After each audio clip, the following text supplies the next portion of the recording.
Olá pessoal, mais um vídeo do História para Enem.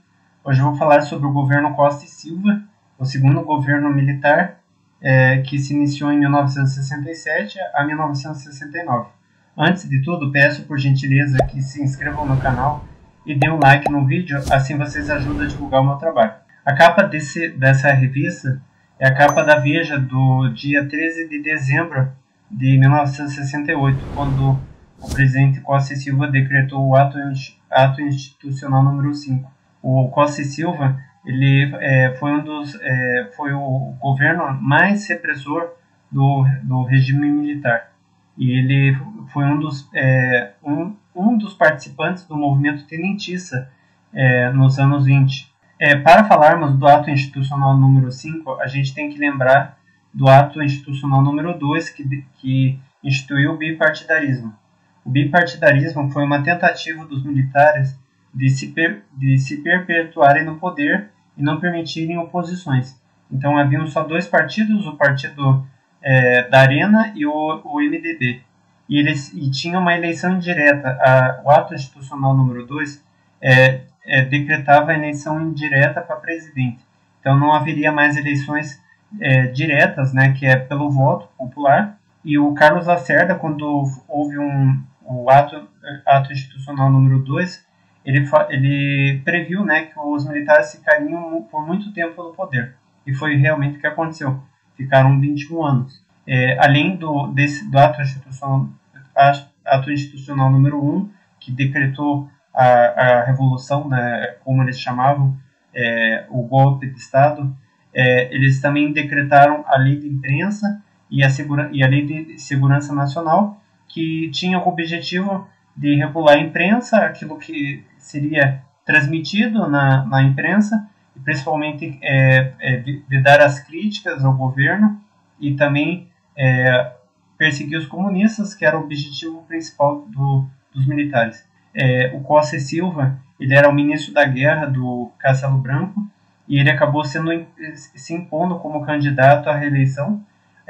Primeiramente era para o Castelo Branco ser o governo provisório, mas os militares acabaram colocando Costa e Silva como sucessor. Isso acabou sendo, vamos dizer assim, foi uma sequência de acontecimentos.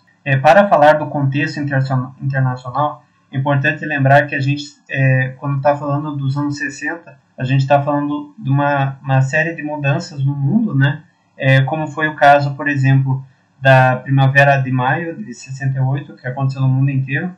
Então, há também o Woodstock, o Festival Woodstock, e também a gente também está falando de vários movimentos, né? O movimento hippie, que as pessoas pregam a paz, né? Então, quando há a guerra do Vietnã, muita gente acaba protestando contra a guerra do Vietnã, porque na visão da população americana não fazia sentido os Estados Unidos fazer parte de uma guerra contra um país como o Vietnã, que nunca atacou os Estados Unidos. E o objetivo da guerra do Vietnã era aquela luta entre, vamos dizer, a luta da Guerra Fria, mas vamos dizer assim, a hegemonia de poderes, né? Então você tem os Estados Unidos de um lado e a União Soviética do outro.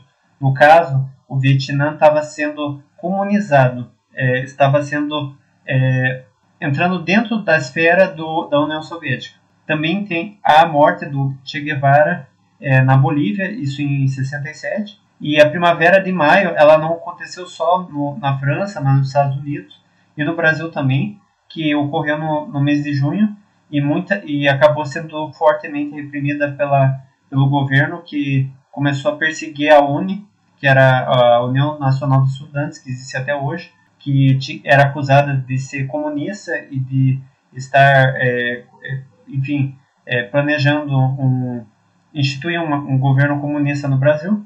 Eles foram perseguidos também. É isso. E eu vou comentar sobre outros aspectos do regime militar.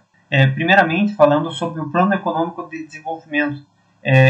O PED ele foi lançado pelo governo Costa e Silva e tinha como objetivo de, vamos dizer assim, desenvolver o país, construir estradas, refortalecer a indústria naval, enfim, ao melhorar a infraestrutura do país.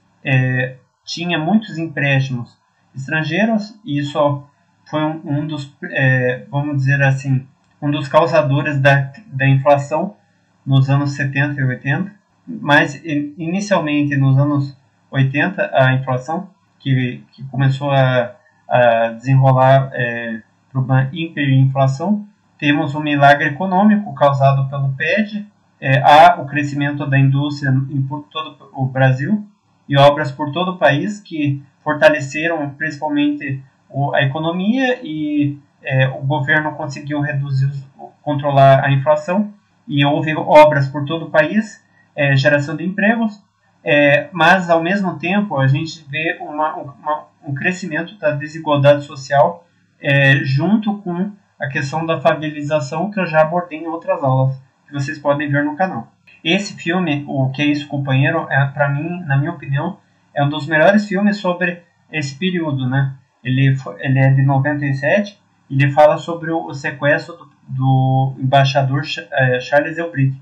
Charles Elbrick era o embaixador dos Estados Unidos no Brasil, e o movimento revolucionário 8 de outubro sequestraram o embaixador Charles Elbrick e acabaram forçando o governo na época a lançar vários prisioneiros.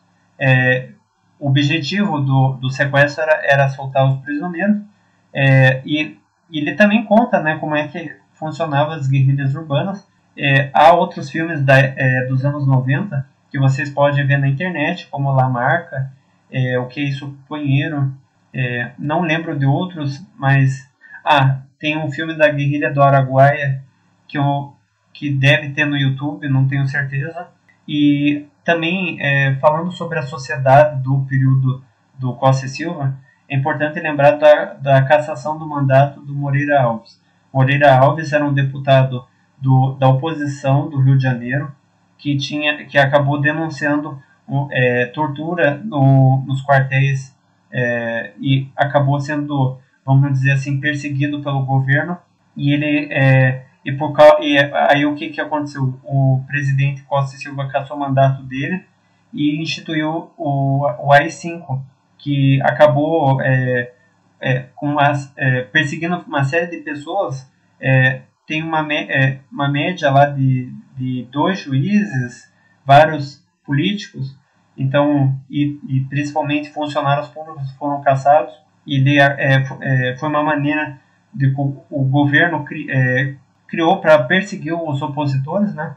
A trombose cerebral do presidente Costa e Silva acabou levando ao seu afastamento e ele foi substituído por uma junta militar que acabou, vamos dizer assim, sucedendo para o Médici, né? O Médici é o presidente do milagre econômico e também quando o Brasil ganhou a Copa de 70. Também vários opositores ao governo João Goulart acabaram se unindo, né? Opositores e aliados começaram a se unir para, vamos dizer, voltar à democracia no Brasil, haver a volta das eleições diretas, mas isso não aconteceu. O JK acabou morrendo aqui no Brasil. Ele foi cassado, depois foi preso e ele sofreu um acidente de carro. Muitas pessoas falam que ele acabou sendo a morte dele foi causada provocada pelo governo, mas muitas pessoas contradizem isso. O Carlos Lacerda ele foi ele terminou o mandato dele de governador, mas ele não voltou para a política. O João Goulart acabou morrendo na Argentina. É isso, pessoal. Agradeço a todos que viram o vídeo. Peço por gentileza que se inscrevam no canal e dê um like no vídeo, assim vocês ajudam a divulgar o meu trabalho. E peço também que vocês sugiram novos vídeos para o canal, assim eu vou adequando o meu conteúdo à necessidade dos meus inscritos. Muito obrigado a todos.